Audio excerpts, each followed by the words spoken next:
আসসালামু আলাইকুম ৰহমতুল্লাহি ওয়া বাৰাকাতুহু।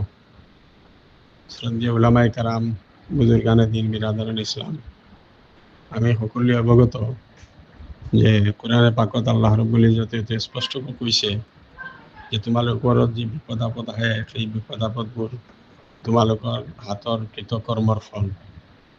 আৰু কোৱা হৈছে, হাদিছ শৰীফত আহিছে, যেইখন পৃথিৱীৰ পৰা বান্দাৰ আমল যেনেকৈ আসমানলৈ যাব, আসমানৰ পৰা আল্লাহৰ ফয়সালা ঠিক তেনেকৈ আহিব। আজি আমাৰ সমাজখনত অপৰাধ, নমাজ নপঢ়া, ড্ৰাগছ আদি বহু ধৰণৰ আল্লাহৰ নাফৰমানি খুব দ্ৰুতগতিত বাঢ়ি গৈ আছে।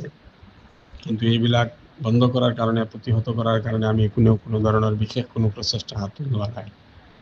গতিকে আজি 17 জুলাই দিনৰ 3:30 বজাত অনলাইন যোগে অনুষ্ঠিত হোৱা সদয় অসম তঞ্জিমে মাদাৰিছে কৌমিয়াৰ কাৰ্যকৰী সমিতিৰ সিদ্ধান্ত হিচাপে তঞ্জিমুক্ত সকলো মাদ্ৰাছাকে জনোৱা হয় যে প্ৰত্যেকখন মাদ্ৰাছাই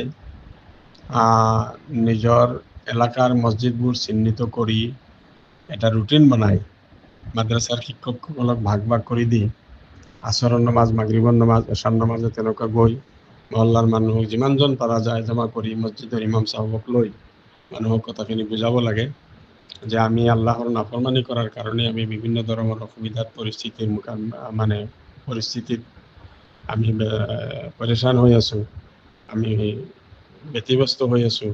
আৰু এইবিলাকৰ কাৰণে উদ্ধাৰ পোৱাৰ একমাত্ৰ কাৰণ হ'ল আল্লাহ পাকৰ মদত। ইয়াৰ কাৰণে কোনো দায়ী নহয়, আমি নিজে আমাৰ আমল দায়ী।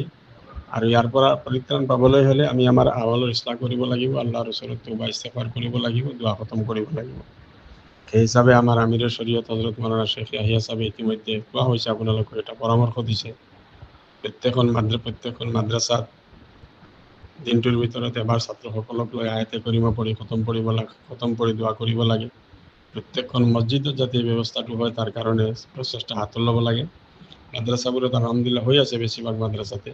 এতিয়া মাদ্ৰাছাৰ দায়িত্ব হ'ল এলেকাৰ মছজিদবোৰত এই খবৰবোৰ পहुচাই দিয়া। এলেকাৰ মছজিদবোৰত নিজে গৈ মছজিদৰ ইমাম চাহাবক আৰু মহল্লাৰ 2-4জন মুৰব্বীক লৈ বহাই তেওঁলোকক বস্তুটো বুজাই দি দায়িত্ব দি আহিব লাগে। তাত ঠিক কৰি আহিব লাগে যে 5 ওয়াক্ত নমাজৰ ভিতৰত কোনটো নমাজৰ পিছত মহল্লাৰ মছজিদত বেছি সময় নালাগে, 5 মিনিট সময় আয়াতে কৰিমা পঢ়ি দোৱা কৰিব লাগে। ঘৰৰ মহিলাসকলৰ ওচৰত এই বাৰ্তাটো যাব লাগে। আৰু মক্তবৰ মুআল্লিমসকলে প্ৰত্যেক দিন মক্তব ছুটি দিয়াৰ আগত কণ ল'ৰা ছোৱালীবিলাকক লৈ আল্লাহৰ ওচৰত দোৱা কৰি নিজৰ আৰু পুৰা উম্মতৰ কাৰণে মাগফিৰত আল্লাহৰ ওচৰত বিচাৰিব লাগে। সমাজৰ গোটেই বিশ্বত শান্তি প্ৰতিষ্ঠাৰ কাৰণে আল্লাহৰ ওচৰত দোৱা কৰিব লাগে। আৰু যোনে যিমান পাৰে, এইটো বাসকান্দিৰ হজৰত শ্বেখ সাহেব ৰহমতুল্লাহ আলাইহিৰ এটা মামুল আছিল, মাওলানা ইয়াহিয়া সাহেবে কোৱা মতে, যোনে যিমান পাৰে নিজৰ প্ৰত্যেকৰ ঘৰৰ যিকেইজন সদস্য আছে সকলো সদস্যৰ ফালৰ পৰা যিমান পাৰে 1 টকাকে হওক, 5 টকাকে হওক, 10 টকাকে হওক, যাৰ যিটো তৌফিক আছে সেই তৌফিক হিচাপে সদকাও কৰিব লাগে। এই কামখিনি, বাৰ্তাখিনি মাদ্ৰাছাৰ জৰিয়তে আমাৰ একেবাৰে মছজিদ আৰু মছজিদৰ জৰিয়তে প্ৰত্যেকখন মহল্লালৈ যাব লাগে। তাত কোনো ধৰণৰ বেলেগ কোনো কথা আলোচনা নাই, কোনো কথাৰ বিষয়ে কোনো আলোচনা নহ'ব। স্পষ্টকৈ মানুহক এইখিনি বুজাব লাগে যে আমি আল্লাহৰ পৰা আঁতৰি গৈছোঁ, গতিকে আল্লাহৰ ৰহমত আমাৰ পৰা উঠি গৈছে। আমি আল্লাহৰ ফালে আগুৱাব লাগিব, নিজৰ গুনাহৰ কাৰণে ইস্তিগফাৰ কৰিব লাগিব।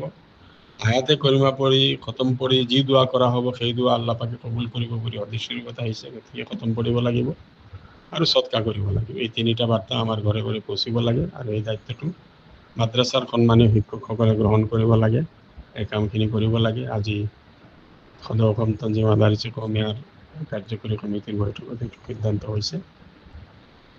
আল্লাহ পাকে আমি সকলোকে কৰাৰ তৌফিক দান কৰক। আসসালামু আলাইকুম ওয়া ৰাহমাতুল্লাহি ওয়া বাৰাকাতুহু।